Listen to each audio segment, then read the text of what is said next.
การโทรศัพท์0818838752พระครูปริยัติกิจจาภิวัตรโทรศัพท์0892642485หรือที่ธนาคารกรุงไทยชื่อบัญชีโครงการบรรพชาสามเณรภาคฤดูร้อนวัดพระสิงห์วรมหาวิหารเลขบัญชี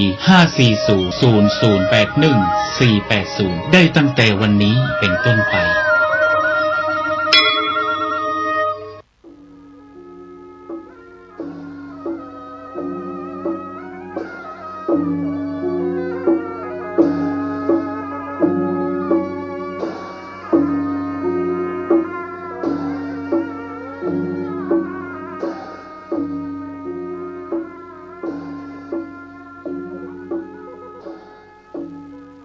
ขอความเจริญในธรรมและความผาสุกทางใจจงได้บังเกิดมีกับพ่อแม่พี่น้องท่านสาธุชนคนดีทุกท่านพร้อมกันนี้ขอยกมือ10 นิ้วกราบอาราธนาเอาคุณพระพุทธเจ้าพระธรรมและพระสงฆ์บุญศีลบุญทานที่ได้กระทำปั้มเป่งมาเสื้อวัดเสื้อวาเสื้อบ้านเสื้อเมืองพระสยามเทวาธิรมธาตุเจ้าโดยสุเทพและครูบาเจ้าศรีวิจัยนักบุญแห่งล้านนาไทยเป็นต้นได้มาปกปักรักษาท่านสาธุชนลูกเต้าล้านเหลนทุกคนที่รับฟังรายการนี้เพื่อมีความสุขกายสุขใจทุกผู้ทุกคนตลอดกาลนานวันนี้ก็เหมือนกุวันตุลุงได้มาพบกับพี่น้องลูกหลานเหลนวงศาคณญาติทั้งญาติสืบสายโลหิตกันมาทั้งญาติธรรมญาติทางธรรมทั้งหลายได้นำเอาธรรมะในทางพระพุทธศาสนามาเสนอเพื่อพี่น้องทั้งหลายได้ฟังกูเจ้าเป็นวัดยังมาหายแต่เถอะจะได้ก็ได้ก็พยายาม มาโอ้ท่านทั้งหลายฟังจนได้มันเป็นเสียงแปลกๆดีถ้ามาอ่านจะบัตื่นกันง่ายๆก่อนที่จะได้นำมารายการนี้มาเสนอเพื่อท่านสาธุชนคนดีทั้งหลายฟังเฮาพร้อมใจกันไว้พระเจ้าพระธรรมพระสงฆ์เพื่อให้เป็นสิริมงคลก่อนนอกพร้อมใจกันเนออาลังหังสัมมาสัมพุทโธภควาพุทธังภควันตังอภิวาเทมิกราบสวากาโตภควตาธัมโมธัมมังนัมสสามิกราบสุปฏิปันโนภควโตสาวกสังโฆสังฆังนะมามิกราบทันตมยังพุทธัสสะภควโตบุพาภะคณะมะกะลังกะโลมะเสนะโมตัสสะภะคะวะโตอะระหะโตสัมมาสัมพุทธัสสะนะโมตัสสะภะคะวะโตอะระหะโตสัมมาสัมพุทธัสสะนะโมตัสสะภะคะวะโตอะระหะโตสัมมาสัมพุทธัสสะพุทธังสรณังกัจฉามิธัมมังสรณังกัจฉามิ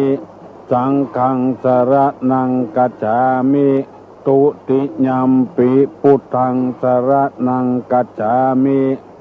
ตุติยัมปิธัมมังสรณังกัจฉามิตุติยัมปิสังฆังสรณังกัจฉามิตติยัมปิพุทธังสรณังกัจฉามิตติยัมปิธัมมังสรณังกัจฉามิตติยัมปิสังฆังสรณังกัจฉามิอิติปิโสภะคะวะอะระหังสัมมาสัมพุทโธวิชชาจารณะสัมปันโนสุขโตโลกวิทูอนุตตโลปุริสะธรรมสารถิสัทธาเทวะมนุษย์สานังปุถโธภควติสวากาโตภควตาธัมโมสันติทิโกอากาลิโกเอหิปัสสิโก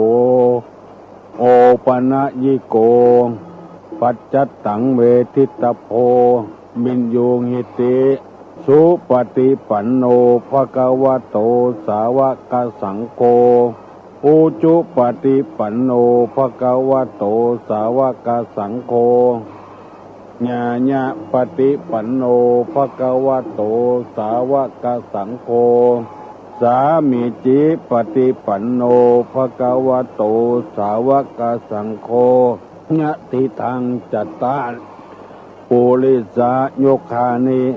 อัฏฐปุริสาปุคลาเอสาภะคะวะโตสาวกสังโฆอาหุไนโยปาหุไนโยทักขิไนโยอัญชลีกาลนิโยอนุตตะลังปุญญาเขตตังโลกัสสาติกราบหนึ่งกราบสองกราบสามใจมากปากดีได้ไหวพระพุทธพระธรรมพระสงฆ์ทำให้ครอบครัวอยู่อย่างมีความสุขถ้าทำได้ถึงผัวถึงเมียสมดีอาการวัดว่าต้องเป็นห่วงทุลุงยังออกอากาศได้อยู่เพื่อกึดเติงหาลูกเต้าหลานเลนวงศาคณาญาติพี่น้องทั้งหลายเพราะว่ามีคนติดรายการนี้เป็นอย่างมากจวนกันฟังแล้วตุลุงก็มีกำลังใจวันนี้จะได้นำเอาคำว่าคุณธรรมเป็นเหตุที่คนเฮามียศถาบรรดาศักดิ์ถ้าได้ยศถาบรรดาศักดิ์จะเป็นในอย่างก็ตามเบิ้นยกย่องนี่จะมีต้องมีคุณธรรมเฮาบ่มีคุณธรรมนี้เฮาก็จะไม่ได้ถึงเป็นก็เป็นบ่เหมือนหมู่นี้เป็นต้นเพราะว่าปัจจุบันนี้เอาเงินเอาทองว่าถ้าเป็นนั้นเป็นนี้เอาเงินไปแจกได้เพราะได้เพราะเงินเพราะทองแต่เป็นก็บ่เหมือนผู้ใดใครมียศถาบรรดาศักดิ์ตั้งแต่เป็นนักเรียนเป็นต้นไปเปิ้นยกหรือเป็นหัวหน้าคนอยู่ในบ้านก็เป็นแก่บ้านเป็นกำนันเป็นอบต.ที่เปิ้นเลือกกันตรงวันนี้หรือถ้าบ่เลือกเปิ้นก็เอามาใส่ให้คนเดียวมียศคนเดียวคุณธรรม5อย่างนี้จะเป็นเหตุให้คนเฮามียศไผใครมียศถาบรรดาศักดิ์ให้ฟังดังนี้เน้อตุลุงจะนำมาเสนอถึงวันให้พี่น้องลูกหลานได้ยินได้ฟังได้รับรู้1มีศีลสมบูรณ์2เป็นคนละเอียด3มีไหวพริบดี4มีความประพฤติเจียมตน5บ่ดื้อไม่ดื้อกระด้าง5ข้อเนี้ยจะเนี่ยคือคนเฮาได้มียศถาบรรดาศักดิ์1มีศีลสมบูรณ์2เป็นคนละเอียด3ไหวพริบดี4มีความประพฤติเจียมตน5ไม่ดื้อกระด้างจำเอาไว้บึดตุลุงจะถามว่ามีอย่างพ้องมาเดี๋ยวนี้จะได้อธิบายให้ฟังแหละเป็นข้อไปเพื่อให้คนที่เขาได้ยศถาบรรดาศักดิ์ใครเป็นนั้นเป็นนี้ได้เป็นตะเบิ้นจะไม่ได้เสียอกเสียใจในภายหลังเมื่อเฮาสมัครเลยเปิ้นแล้วบ่ได้บางคนนี่พอบ่ได้เป็นมาละโวยวายละเพราะเหตุเฮาบ่ได้มีคุณสมบัติ5ข้อนี้เจ้าบ้านเจ้าเมืองเปิ้นฮู้เปิ้นหันศีลสมบูรณ์นี่หมายความว่ามีศีลเสมอต้นเสมอปลายมีศีลมีธรรมสมบูรณ์ศีลนี่เป็นเครื่องรักษากายรักษาปากรักษาใจตั้งกายเฮานี่สมบูรณ์กาเนื่องเบียดเบียนสัตว์อื่นคนอื่นเป็นหนี้เป็นสินคนอื่นตั้งกายเป็นจู้สู้ผัวสู้เมียทรัพย์สมบัติเผลอไปได้ลักยกเป็นหนี้เป็นสินเปิ้นอันนี้ฮ้องว่าทางกายประพฤติผิดในกาม2ทางวาจายุไปเลยเสาะยืมเงินเปิ้นแล้วก็บ่ใจเปิ้นหมู่เนี้ยจะบ่มียศมีศักดิ์หยังไผบ่เคยเคารพนับถือไผบ่เลือกส่อเสียดคำหยาบเพ้อเจ้ออันนี้ฮ้องกันว่าศีลบ่สมบูรณ์ทางใจก็โลภโกรธหลงอิจฉาตาร้อนเปิ้นคนอื่นอันนี้เฮายังบ่สมบูรณ์เตื้อถ้ามีศีลสมบูรณ์แล้วอยู่ที่ไหนไผก็ฮื้อ เซาะฮื้อคนเดียวเปิ้นตุยงบ่ได้เฮียนอันหยังเป็นแต่เป็นว่ามีกะเทศสั่งสอนคนต่างๆมหาวิทยาลัยจุฬาลงกรณ์อยู่ก็เอามหาบัณฑิตฮื้อได้เป็นปริญญาโทด้วยเปิ้นบ่ใจอวดตัวว่ามีศีลสมบูรณ์บ่ใจมันเข้าลักพอจะเข้าลักศีลนี้โอ้เงือบลูกหลานฟังเพื่อเป็นคติเตือนอกเตือนใจสองเป็นคนมีระเบียบทำวัดเจ้าทำวัดค่ำอย่างเนี้ยพี่น้องทั้งหลายก็ต้องเป็นคนมีระเบียบเรียบร้อยบักก้าวก่ายหน้าที่ของไผบัดได้ใครมียศมีถาบรรดาศักดิ์เนี่ยเขาถึงฮื้อคนเดียวเขาจวนฮื้อคนเดียวเขาหันผลงาน เมื่อเลือกบัดได้แล้วก็แล้วไปบ่ต้องโคตรต้องเกียรติเพราะเขายังบ่สมบูรณ์เตื้อเป็นคนมันละเอียดเป็นกับคนกระจกพกหักบางทีก็ได้พ่อพี่พ่อน้องก็มีอันนี้ก็อยู่เหมือนสามมีไหวพริบดีมีไหวพริบดีเป็นเจ้าระเบียบแล้วก็เจ้าไหวพริบนี่คือมีปัญญาแรงพอทั้งอดีตทั้งปัจจุบันทั้งอนาคตแล้วข้อที่สี่มีความประพฤติเจียมตนถ่อมตนบ่โอหังบ่อวดตัวเป็นว่าสงบสงเงียมเจียมตัวมีก็บ่อวดวู้ก็บ่อวดหรือไผบ่ถ้าไปแสวงหาเปิ้นถึงเซาะคนเดียวจะเป็นอันยังก็ตามมียศถาบรรดาศักดิ์ใส่ตัวคนเดียวแล้วข้อห้าบ่ดื้อกระด้างเป็นคนว่าง่ายสอนง่ายทั้งห้าอย่างเนี่ยมันจะทำมือคนเอามียศถาบรรดาศักดิ์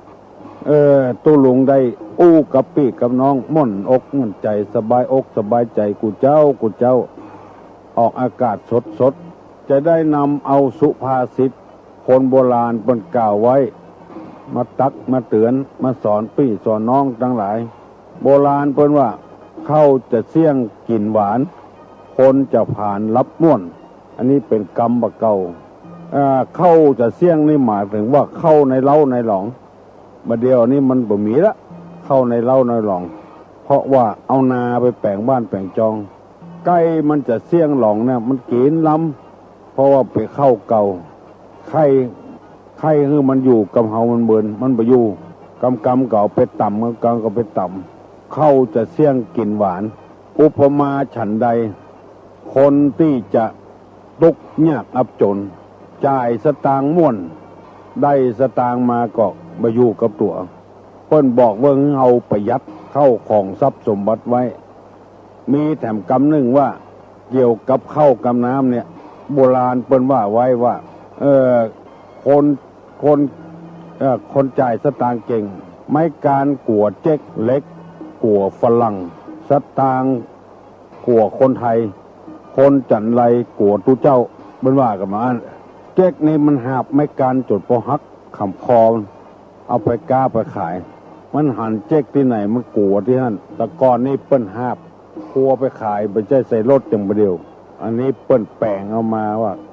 หาบถึงวันหาบไปขายของจนฮักคำบ้าอันนี้ไม่การกัวเจ๊กเล็กนี่กัวฝรั่งมันเผาเล็กใหญ่เท่าใดมันกดได้งอได้เพราะมันมีเครื่องมือมันเล็กนี่ยอมการฝรั่งจะเป็นทั้งยุโรปปุ่นกดได้งอได้ทำอย่างก็ได้เล็กนี่กลัวฝรั่งเพราะว่ามันงอเล็กเผาเล็กเอาจนใจได้อันเมื่อสุดท้ายเลยว่าสตางค์กลัวคนไทยมันจ่ายสตางค์เก่งได้เมื่อค่ำก็จ่ายเมื่อค่ำรอไว้คือวันพุกสักหน่อยก้อยจ่ายดีๆก็บ่ยอมยืมสตางค์มาได้ก็ปุ่นเอาไปดาวรถเครื่องการรถถีบกามือถือกาวิทยุกาทีวีกามันกลัวคนไทยเพราะคนไทยใช้สตางค์เก่งไม่การกวดเจ๊กเล็กกว่าฝรั่งสตางค์กว่าคนไทยคนจันไรนี่กวดทุเจ้าบ่ใครคบทุเจ้าบ่ฟังเทศฟังธรรมกับทุเจ้าเพราะบ่ถูกหูมันก็เลยใครกวดทุเจ้าอันนี้เปิ้นฮ้องกันว่าเข้าจะเสี่ยงมันกินหวานมันจ่ายสตางค์เก่งบ่าประหยัดไปกลัวนี่หยังฟังไปเรื่อยๆแล้วเขาก็ปรับปรุงแก้ไขตัวอย่าง คือมันเป็นคนดีคนงามคือคนดีอยู่ที่ไหนใครก็ชอบเฮาก็ชอบเปิ้นก็ชอบเฮาคนดีๆนี่คนบดีนี่เปิ้นก็บ่ชอบเฮาก็บ่ชอบมันบดีขี้กดในข้องอกระดูกอันนี้เป็นว่าเข้าจะเสี่ยงกินหวานจ่ายสตางค์เก่งเพื่อระวังรักษาไว้อันใดควรจ่ายอันใดบ่ควรจ่ายจะไปสู่ลุ่ยสู่ไล่ลำไปอาหารการกินที่มันบ่จำเป็นเอาก็บ่ซื้อมาละเอามาบูดมาเน่าให้บ่ได้แล้วคนจะผ่านรับม่วนข้อที่สองที่นำมาเสนอเพื่อพี่น้องทั้งหลายฟังจะผ่านนี่ก็คือจะตุกจะยากนั่นเองเพื่อนลูกกันตบรบเป็นเสียงละตัวยังบ่ลูกเตื้อโจมอยู่ในที่นอนแจ้อยู่ในที่นอนนั่นอยู่เปิ้นโปลูกกันเปิ้นไปการไปงานไปกาดไปรีพอมาแล้วกินข้าวกันแล้ว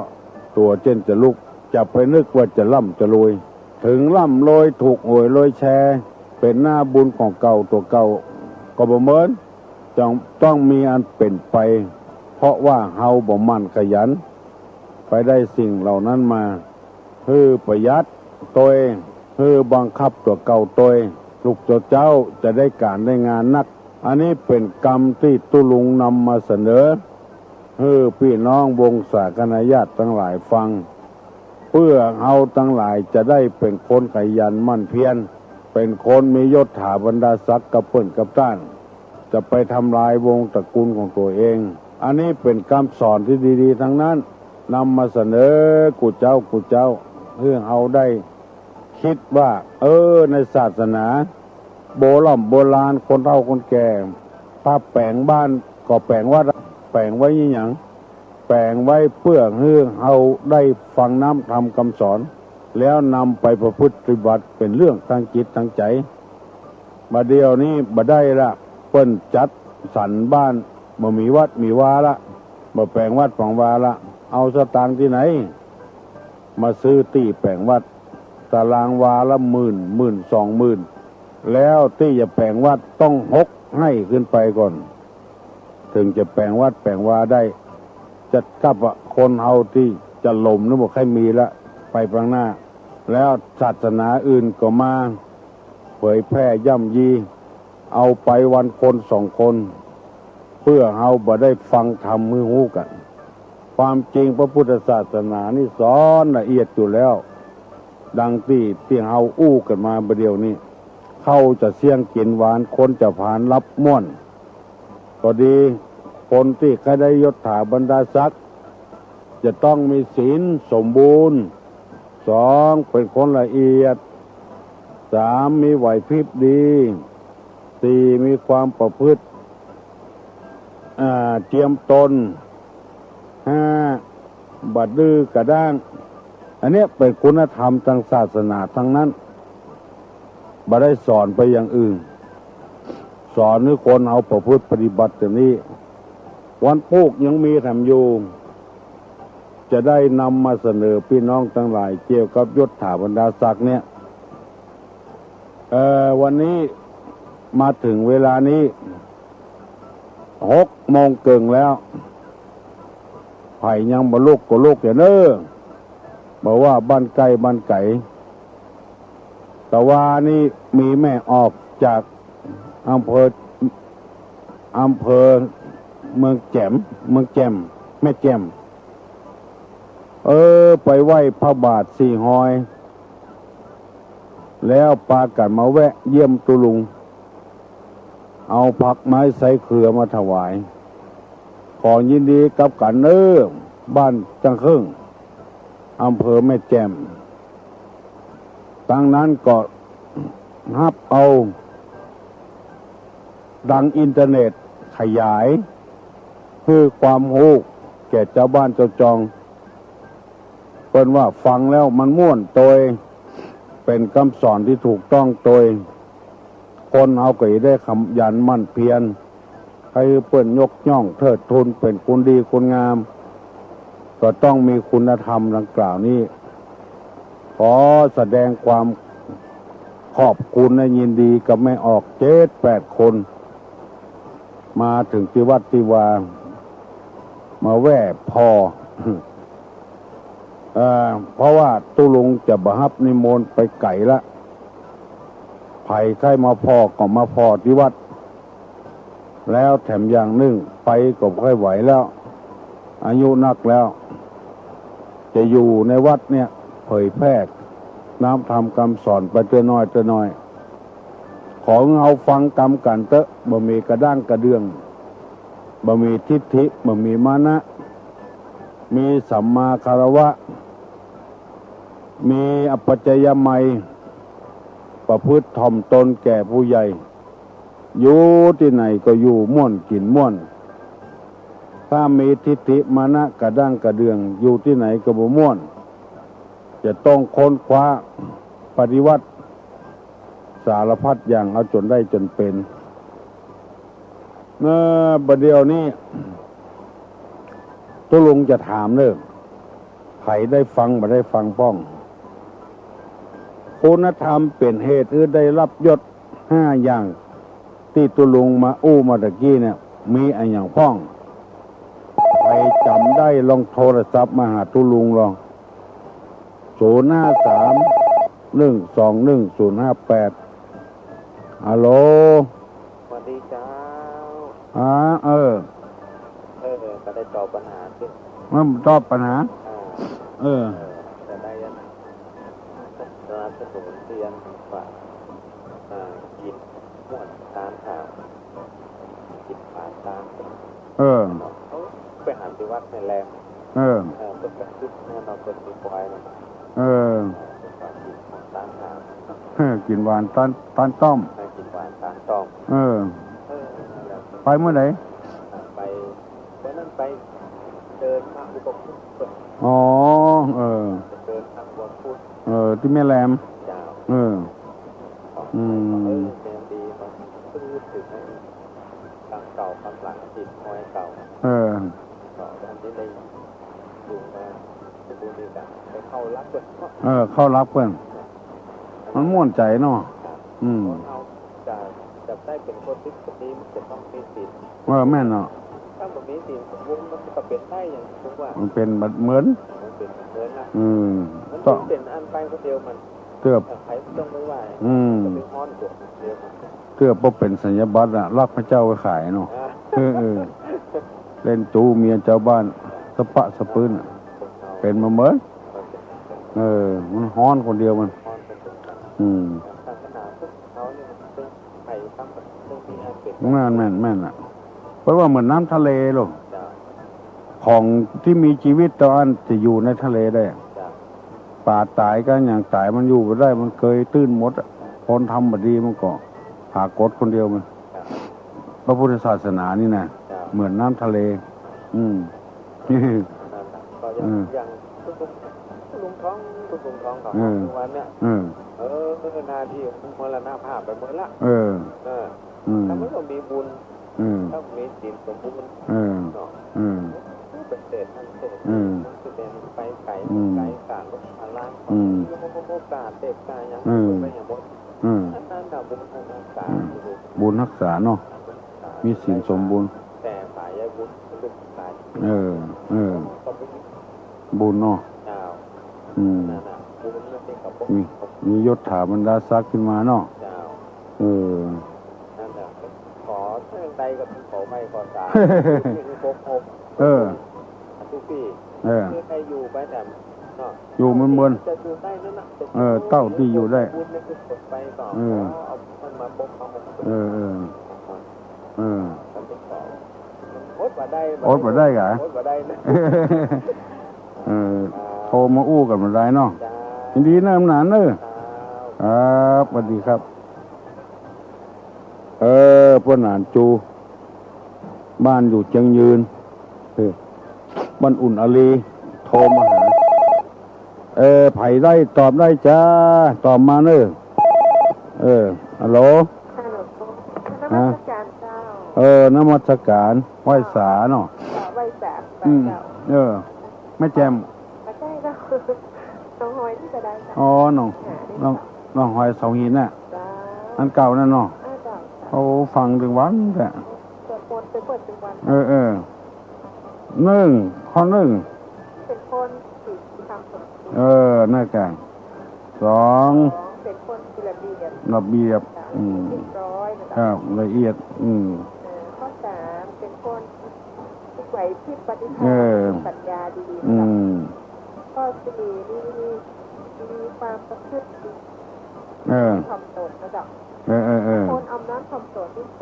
ไปหลอดที่สี่ ไปรอดอยู่ที่ เจ้า อืม ห้าบักกะบ้าดื้อและบักกะด้าง โอ้ ถูกต้อง สอนง่ายนะจ๊ะ ครับจะเจริญพรเนอะ โอ้เจ้าฟัง เก่ง เป็นว่าเจ้า เขาท่าดีเนาะ เจ้า เอาว่าบางคนได้เป็นอย่างน้อยเลยต่อหน้าเหินขึ้นบนฟ้าได้ เจ้า อัน กระด้างกระเดืองบ่ฟังกำไผ เจ้าคนไข้เป็นใหญ่โต บ่มีศีลมีธรรม โลภกันไข้เป็นใหญ่ก็ติดโตกันในทางจิตธรรมมันจะเจริญได้ใดเนาะ แม่นเนาะ เขาก็ได้ดีได้นะประเด็นนี้คนดีมันตื่นบอกให้ได้บังคับ บังคับกัน แล้วก็ถ้าคนแบบนี้นะคนจะเชื่อโมดเขากำโอ้เขาดีเนาะต้องไปเชื่อเขาสักอย่างถ้าเป็นน้อยเนาะ ว่ามีไผศรัทธาเด้ เจ้า เป็นก็เป็นอย่างนั้นน่ะ กดได้บอกเมินเนาะ พอเด้อเปล่าแปลงหันแปลงนี่มันมัก5 คน6 คนนั่นน่ะ เจ้า ใครจะว่าอย่างก็บ่ได้ เจ้าซึ่งเป็นประเด็นนี้คนดีจะอยู่ได้ คนก็ดีเนี่ยพระเจ้าต่อบอนะเพื่อเชื่อ ของบ้านของเมืองเนาะ เพื่อเชื่อแล้ว ที่ ก็ เขาว่า เจ้านายใหญ่ก็เชื่อเนาะจำอู้เขาเก่งต่อเลยเก่งดอกเฮานี่ซื่อๆก็ชอบ เขาว่าเลี้ยแข้งเลี้ยขาเนาะ เจ้าเป็นเลขานี่ดีแล้วขอทำงานกับต่างๆเจ้าขอยึดงานกับมีปัญหาเนาะหรือถ้ามันก็อดเอา อดเอากะ เขาเนี่ยใดเขาก็ได้จะอั้นเนาะ แม่น่ะ ตันเว้ยก็ว่า ตันเว้ย ของนี่นะข้างติดเขาข้างคนติด แม่น่ะ ลองเปลี่ยนเจ้าใหม่นายใหม่ยุ่งละ ยุ่ง หมู่นี้นะ เจ้า หมู่เลี้ยแข้งเลี้ยขาน่ะ เขาเป็นจะเข้มเป็นสี แม่น่ะจะกิ้มเปลี่ยนสี ยังไงเขาก็ได้มดเนี่ยเขาทำมาได้อ่ะบางคนซื่อตรงซื่อมันกินหมดหรอก แม่น่ะ อย่างได้ก็อย่างเนื้อเขาอย่างเขาอย่างได้เขาเปิด สีว่าเหี้ย จับ นะแค่ได้ยศถาบรรดาศักดิ์คือมีคุณธรรมอย่างเงี้ยอย่างที่ว่านี่นะ ประเด็นที่คนที่จะมีคุณธรรมนี่หายาก เพราะมันบ่สอนกันแล้วก็สอนแล้วก็บ่ฟังกันนี่กัน นั่นถ้าเขาจะไปก็เสือวัดเขาก็ไปก็เสือเขาอยู่หลงงมงายอยู่ หลงงมงาย ของเขาแล้วนะ มาเสือดูแล้วก็แม่สังเกตแม่เองดูเขาที่จริงที่จังนะ อันของบดีเป็นของดีเนาะ แต่มันก็ดีเหมือนกันนะครูสอนเราเนาะ อ๋อเป็นตัวอย่างกะ จะผู้เป็นครูสอนเราหรอก เพิ่นนึกว่าผิดก็เป็นครูถูกก็เป็นครู นั่นมันก็เป็นที่อันนี้ของเราพอเพื่อนแล้วก็เรียนเราต้องอู้เนี่ยค่ะ แม่นน่ะนั่นครูเท่าไหร่เนาะครูรู้ไม่ต้องพูดมากเลยเนาะ แม่นน่ะผู้รู้เพิ่นถึงบ่อู้นัก เจ้าอู้นักอ่ะเอาแล้วเขาเหมือนที่เขา รักไว้ในใจเจ้าแต่ขอบคุณของสวัสดีเจ้าเจริญพรเนอะ เจ้า เจริญพร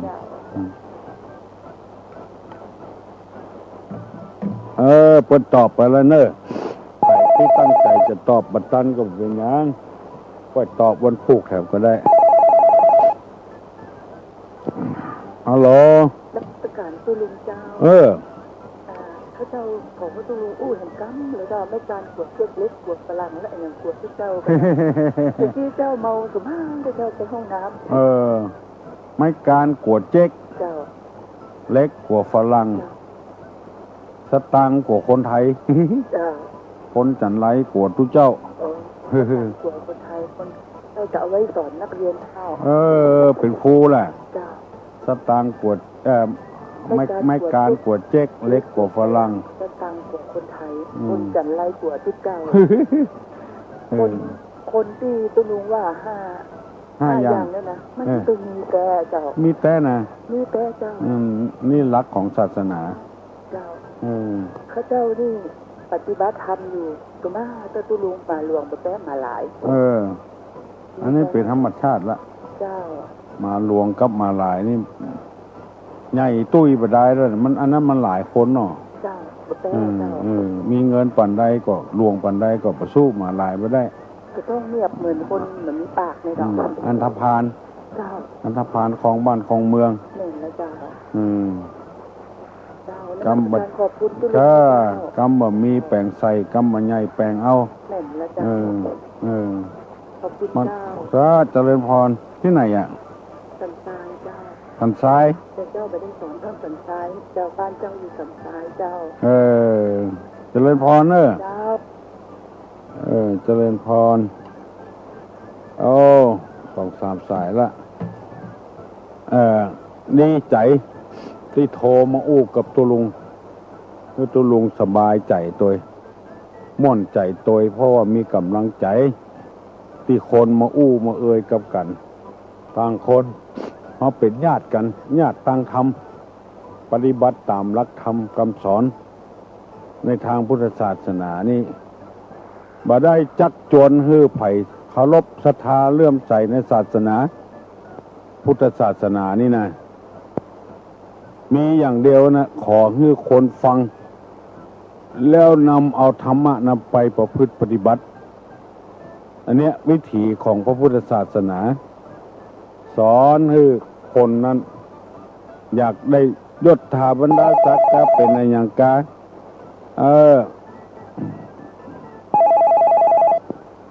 เจริญพร สันทราย เออ ทางที่ว่าขาดเป็นวันได้ถึงจะเสร็จเจ้า อันเนี้ย ขาดเป็นวันได้ถึงจะเสร็จว่า จะเป็นยาเสพติดไม่เห็นละ เจ้า อย่างนั้นเนาะ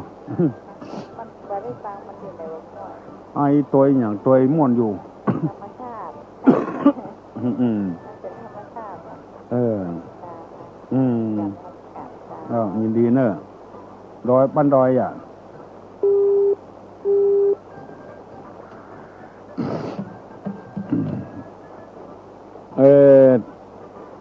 ต่อไปนี้จะถามปัญหากับลูกกับหลานเนอะแต่ว่าถามไปแล้ว วันนี้จะถามว่า หากจะให้นอน คิดว่านอนที่ไหน ไม่สบาย เวลาบัดสบายใครให้นอนที่ไหนใครตอบได้ต้องตอบมาละ121 058รหัสก่อ053 121 058หากจะให้นอนคิดว่านอนที่ไหน เวลาไม่สบาย หากจะให้นอนคิดว่านอนที่ไหน เมื่อไม่สบายตอบมาเนอะฮัลโหลไก่พ้องกันฮัลโหลหลุดไปแล้วหากจะให้นอน คิดว่าจะนอนที่ไหน เวลาไม่สบาย ไปตอบได้ตอบมาเนอะน้องพิมพ์ถามแต่ว่าตู้อุ้ยลืมไปแล้วโทรมาใหม่เด้อฮัลโหล ฮัลโหลสวัสดีค่ะ โอ้สวัสดี จะถามลูกตุ้ลุงว่าที่ว่าต้องการหัวจีนนี่มันเป็นอย่างไรเจ้า มันหาบไม่การขายของ เจ้า ก็มันหันกวดเจ๊กมันหันเจ๊กมันกลัวละ อ๋อ ไม่การกวดเจ๊ก เจ้า มันหาบติ๊กๆอะ อ๋อ หาบขายของถึงวันอะแจ้งมาก็หาบแจ้งมาก็หาบเนี่ยไม่การกวดเจ๊กเล็กนี่กวดฝรั่งดัดมัน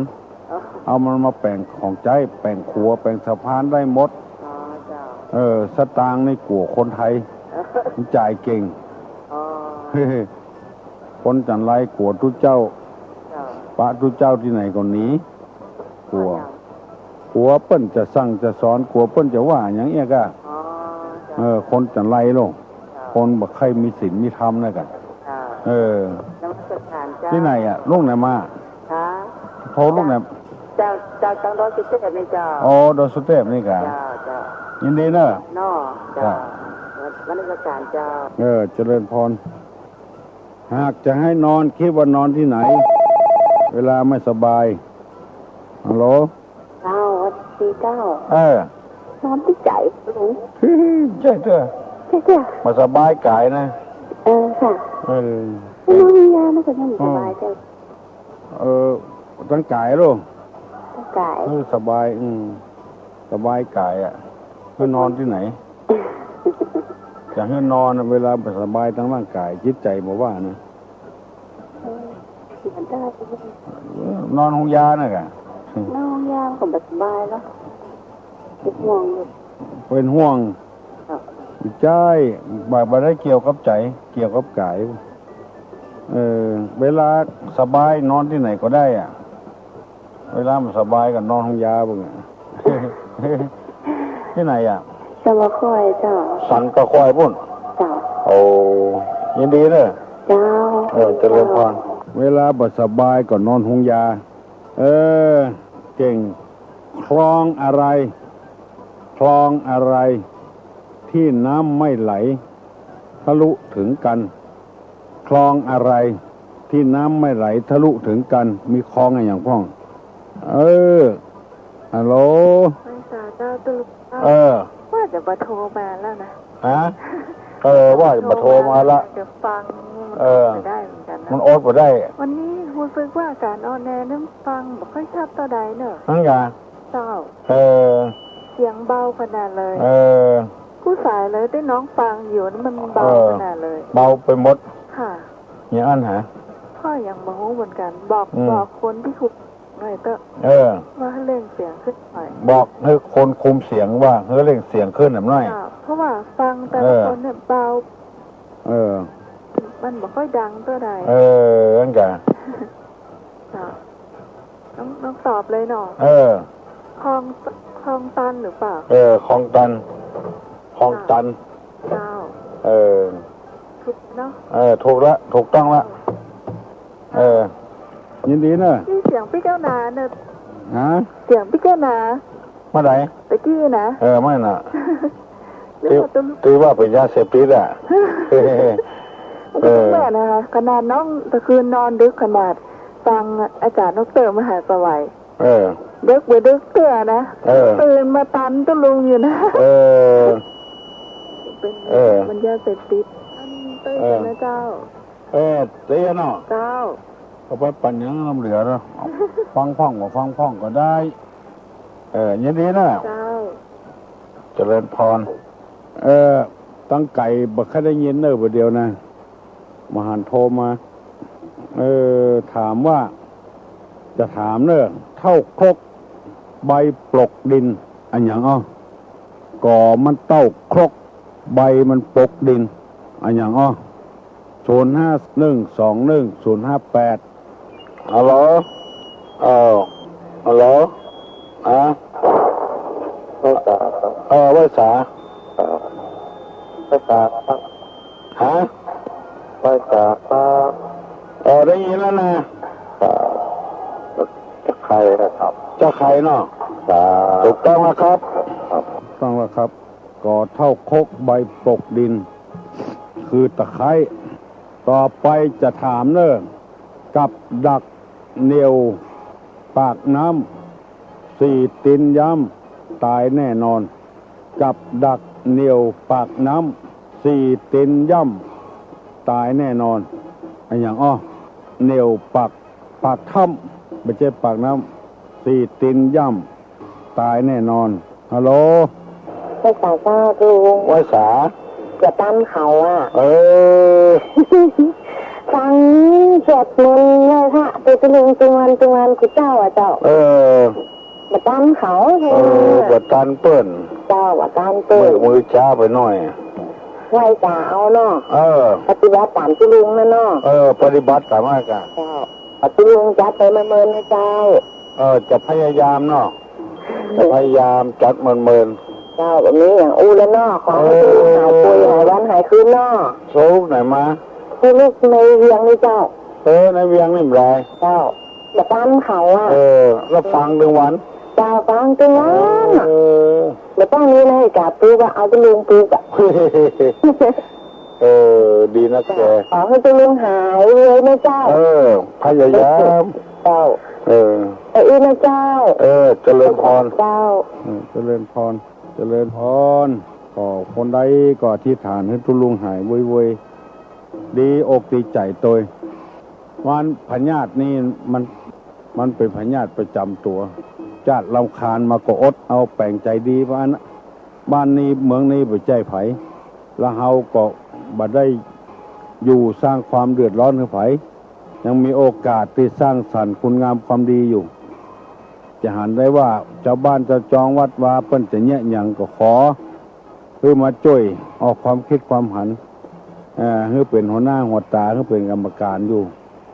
ก็จะอยู่ไปเรื่อยๆกับดักเหนียวปากถ้ำสี่ตีนย่ำตายแน่นอนอันอย่างกับดักเหนียวปากถ้ำสี่ตีนย่ำตายแน่นอนอันอย่าง121 058โทรมาเปิดได้อู้กันคือความคุ้นเคยกันถ้าประสิทธิ์ว่าวิสาสาปรมายติเคยกันเป็นญาติได้รอเจ้าอย่างว่าเก่งงั้นละปุ๋ยนะกะละปุ๋ยก่ะเจ้าอันได้ยินตุลุงว่าคนไกลๆไปโทรมาก็ทีว่าอยู่ไปโทรแล้วได้ยินตุลุงว่าก็เลยหาตุลุงเลยตอบปัญหาตุลุงอาจารย์โอ้ละปุ๋ยละเป้ากิโล39นะเจ้ากิโล39เจ้าที่โทรมาวันนั้นเนาะเจ้ามันต้องตึงวันนะเจ้าหลายคนจำเสียงบ่ค่อยได้เจ้ายินดีเนอะเป็นกับรักหนูเนาะเจ้ายินดีเนอะเจ้าเพราะว่ามันวันนี้แปลกไก่บ่ค่อยได้ยินวันนี้มาละเราป่วยเราเป้าฮัลโหลจับโป่งแยงครับลูกโป่งแยงมาครับลูกโป่งแยงบุญเสียงมันหลุดใกล้จัดครับลุงบอกแล้วล่ำมาแอมจำโป่งแยงมั้งครับเมื่อนั้นนะบอกได้ไปน่ะครับบังยังไหนโป่งแยงนอกครับโป่งแยงนอกให้เหรอร้อยจริงครับกูเตื้อไปได้ยินอย่าเดียวได้ยินล่ะอยู่บนดอยครับนี่ครับได้ยินเมื่อแล้วกันเป็นวันครับถ้าวันก็ไม่ค่อยได้ยินครับเป็นวันครับดอยครับเป็นดอยเนาะหนาวอยู่แล้วปงแยงคนเดียวพอได้แล้วครับน้ำก็แห้งครับน้ำก็แห้งเวลาวันนั้นท่านปัญญาก็เพื่อขึ้นได้แข็งอย่างท่านปัญญาบอกจังว่าขึ้นได้แข็งอยู่แม่น่ะเราเอายกบุกจันเมื่อกี้เดือนนี้ปงแยงนอกครับปงแยงนอกให้นอกครับมาจากวันนี้ครับลุงครับโทรมาอู้ด้วยกันได้เนาะครับยินดีเนอะโชคดีเนอะปงแยงนอกได้ยินพ่องได้ยินพ่องตั้งแต่เปิ้นต่ออินเทอร์เน็ตไปเนี่ยหูได้ยินกันมานักละฮัลโหลโอกาสครับพ่อลูกตุ้มหน่อยหามันนั่งตัวถามลูกตุ้มหน่อยนะครับถามตัวลุงปัญหาแน่นอนนะว่าเพราะก่อนเขาจะนอนเขาได้อย่างก่อนครับ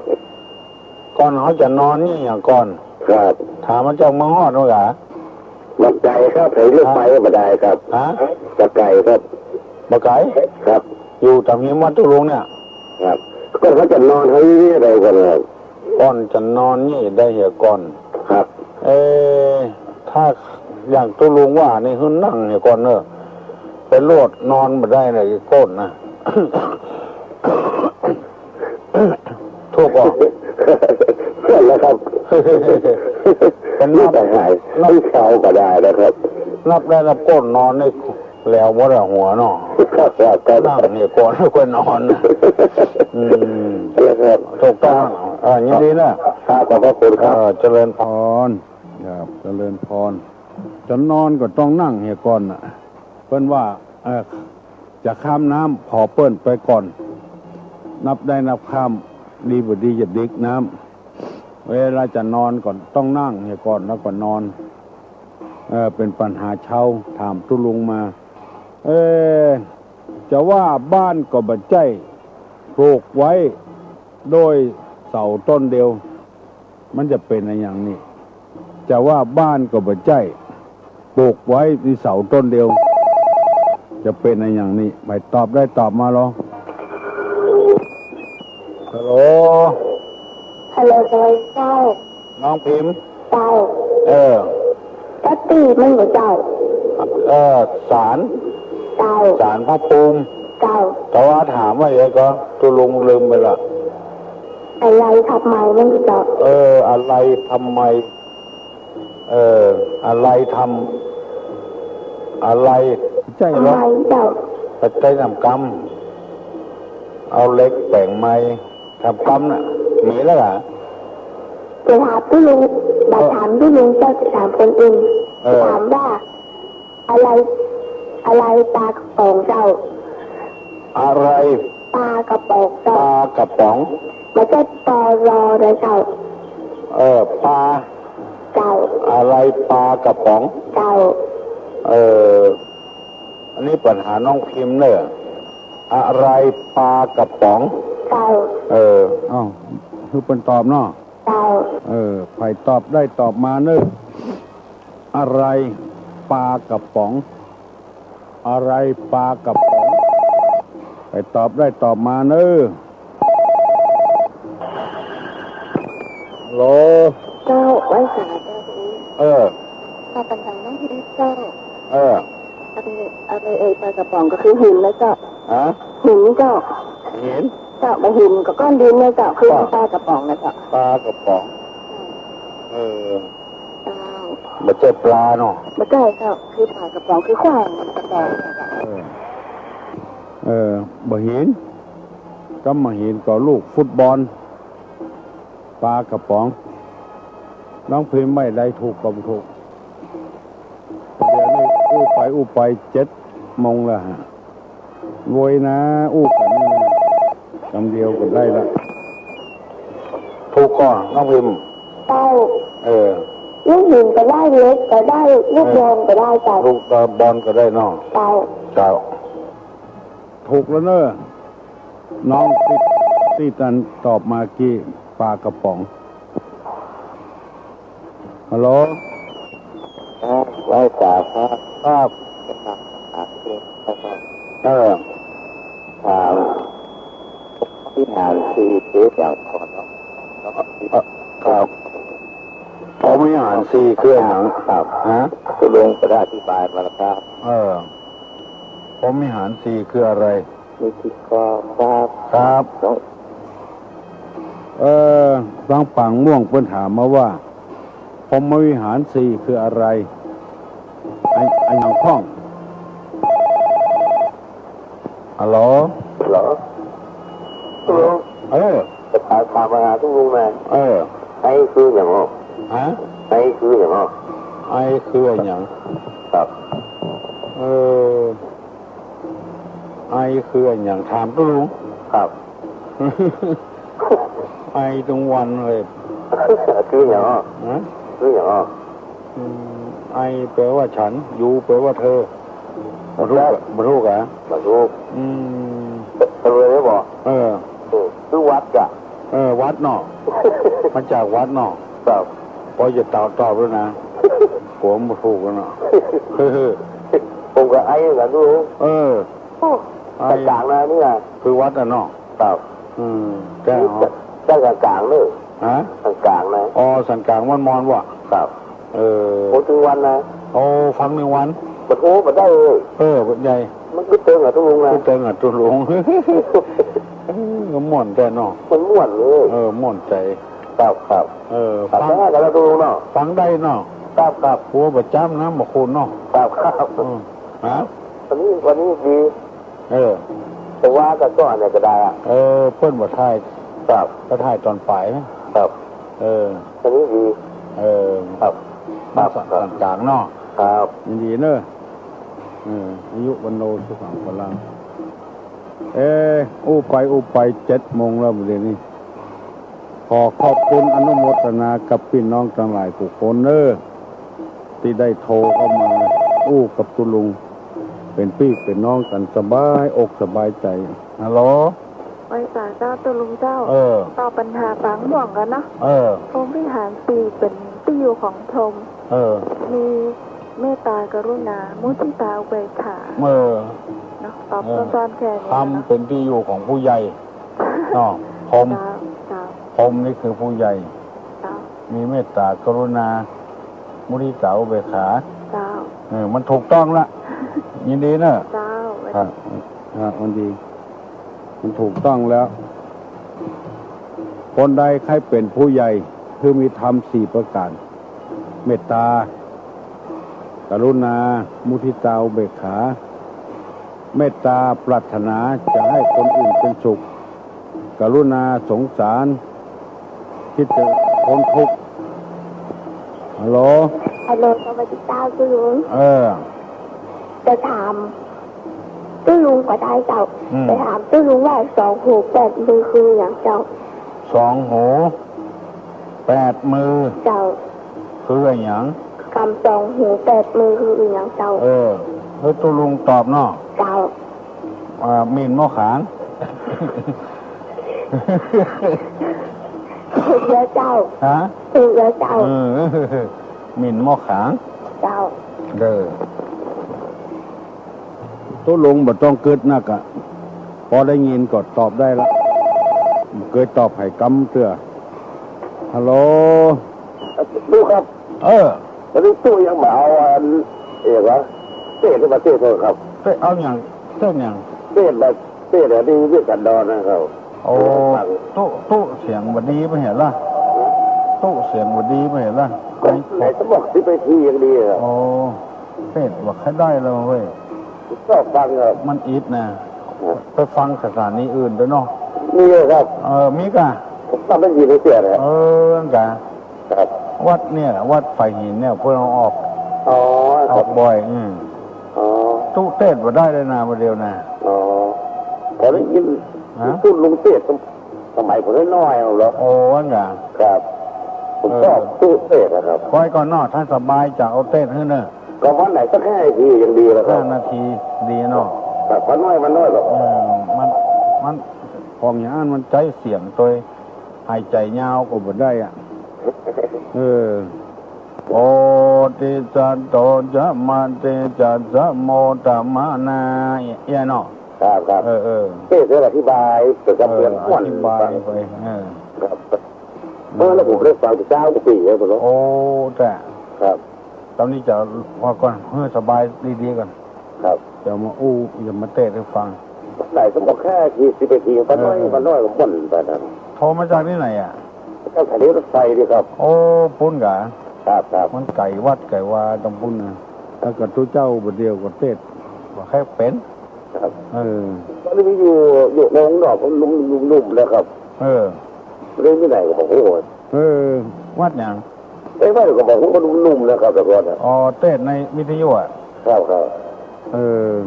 วัดทางหนองตองมันก็เจ้ามาเตะเลย ก็เป็นเงี้ยแหละครับนอกนี่นะครับ ยินดีเนอะครับวันหน้าวันตายก็โทรมาแถมโอ้ยินดีแต่ให้เตะเป็นทำนองวันอันใดก็ดีว่าวันหน้าก่อนถ้าสบายดีๆก็จะเอามาเตะมาว่าให้ฟังฮัลโหลเจ้าฮัลโหล ตุลุงกับเจ้าตุลุงกำแล้ว100%พระเจ้าอยู่ไม่วางเจ้าบ้านนาตายนะเจ้าเคยได้ยินตุลุงก็มาเตะเจ้าไม่วางหมดม่วนเจ้าไม่วางเจ้าฟังตั้งแต่4 โมงวันเจ้าเมื่อก่อนตุลุงก็มาเตะก็เจอที่ข้างบ้านอย่างบ้านนาทรายเจ้าบ้านนาทรายเจ้าบ้านนาทรายบ้านไม่วางเจ้า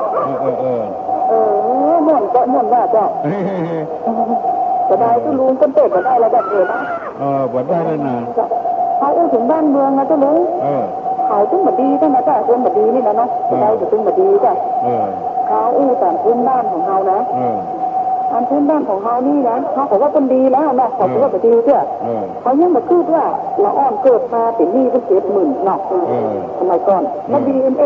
เกิดขึ้นมาหมดแล้วนะแล้วมาอย่างมาเดียวเขายังมันจังนิสัยอย่างที่หาจ้ะมันคนเอามันว่าให้มีศีลมีธรรมไปแล้วเจ้าคนดีก็ดีบ่ได้ขอให้เปิ้นอิจฉาเปิ้นแล้วเขามาพูดเขาว่าเขายังมาพูดว่าเมื่อเงินแบบนี้เนี่ยประเทศไทยเขาบดีขึ้นเนาะพอดีขึ้นก็มีแต่คนเลือดดีแล้วร้อนได้เขาอย่างคนมันมีการศึกษาเลยว่าเขาคนพื้นน้อยเนาะตามพื้นบ้านนะจ๊ะอันที่คนรถนี่มันฟรีกันที่คิดนะประโยชน์ใครประโยชน์มันก็ตุลุงเนาะนั่นน่ะผลประโยชน์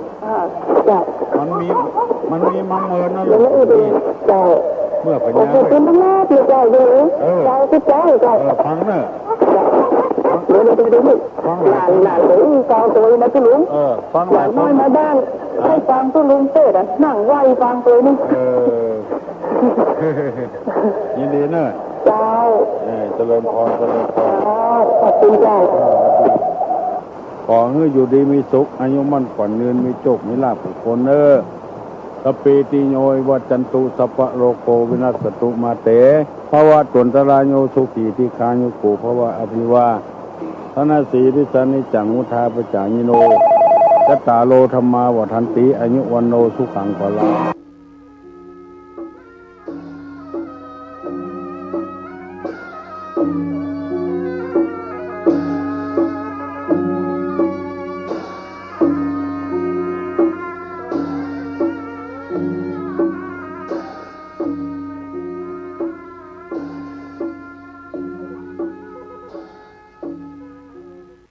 ทำบุญทำทานกันเถิดขอรับทำบุญตำรวจไม่จับทำให้จิตใจผ่องใส1 ปีมี 1 ครั้งงานวันกตัญญูรำลึกถึงบรรพชนผู้สร้างวัดโลกโมลี ประจำปี 2568 ขอเชิญร่วมบุญเป็นเจ้าภาพแจกข้าวสารจำนวน 100 ตัน และร่วมเป็นเจ้าภาพโรงทาน ในวันที่ 9 ถึงวันที่ 10 เมษายน ท่านผู้ใดมีจิตศรัทธาที่จะเป็นเจ้าภาพแจกข้าวสารร่วมบุญได้ที่บัญชี ธนาคาร UOB เลขบัญชี 906-173-5093 ชื่อบัญชีพระครูไพบูลย์เจติยานุรักษ์หรือสอบถามรายละเอียดได้ที่เบอร์โทรศัพท์ 0636326663 ขออนุโมทนาบุญกับผู้มีจิตศรัทธาทุกท่านนะเจ้า สร้างเหตุจิตใจสูงส่งเพื่อเฟือเจือจุนเพื่อกูลเพื่อลาเพื่อปลองทำบุญให้บุญหนุนส่งไม่ลงพื้นอเวจี